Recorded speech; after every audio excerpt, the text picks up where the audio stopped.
Today, I'm going to discuss a key part of inclusive leadership, which is involvement in the work group. Involvement in the work group refers to how connected employees are to one another and to their place of work. How integrated are they into a network within an organization? How much access do they have to resources? And how much input do they have in actually shaping what that organization is doing and where it's going? Now, I'm going to discuss how if you leverage involvement in the work group correctly when making and executing a strategy, you end up with two great outcomes. The first one is a more robust strategy. A strategy that is innovative, adaptable, resilient, and as a result, successful. The second one is something that we strive for in all-inclusive leadership, a more inclusive workplace, one in which employees are more engaged with their work, they feel more welcome, connected, and all of these things help with their performance, productivity, but also retention, as we know. Now, to talk about how involvement in the work group, when leveraged within making and executing strategy, can create these two things, I'm going to talk about a case example of a company that we worked with. I'm going to talk about the company over here on the left, but also the company's customers here on the right. The company, just like many organizations, was structured under a traditional hierarchical model.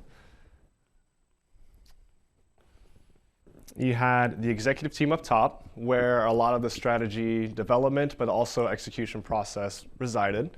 You had supporting leadership, some middle leadership, but then of course your frontline, tactical level employees. Now, this company, for the last several decades when we had first started working with them, was already very successful connecting to a specific type of customer. One that had been around in its market for a while that I'm going to call the traditional customer.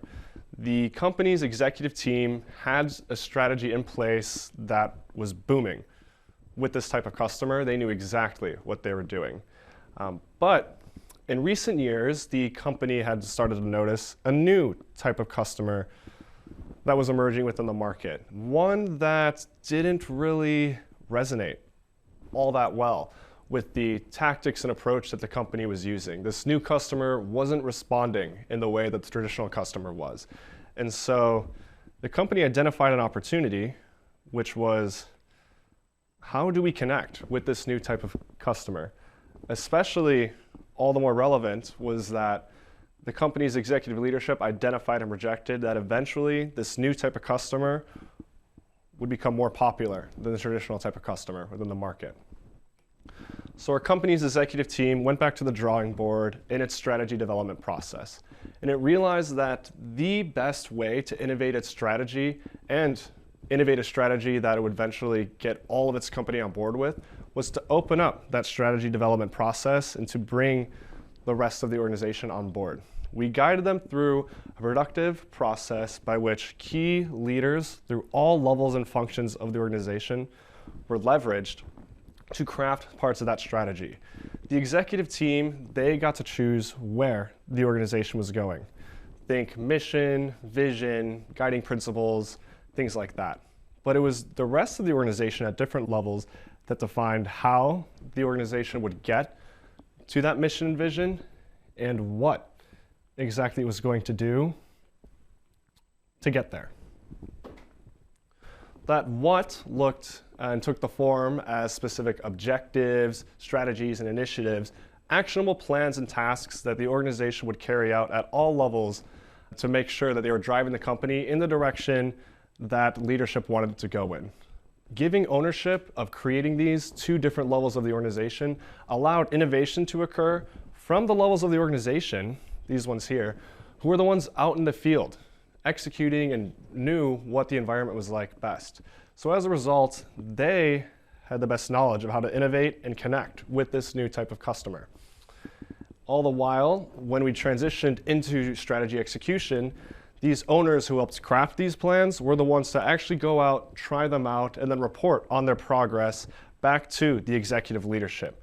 We helped these leaders develop processes and forums by which they reported on their success or failures given these new tactics to executive leadership, and then leadership as such got to give them guidance on whether to alter their approach, try something new, or just give them more resources to try it again and do so successfully.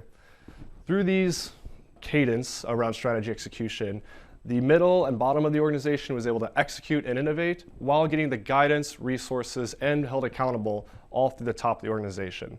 This cycle supported itself, and over time, you did see that the company was able to successfully connect with this new type of customer. Turning this red question mark here into a green check mark, the company was successful with this new customer while still maintaining its success with the traditional customer. As a result, it did very well in its market and had boosted revenue and profit across the board.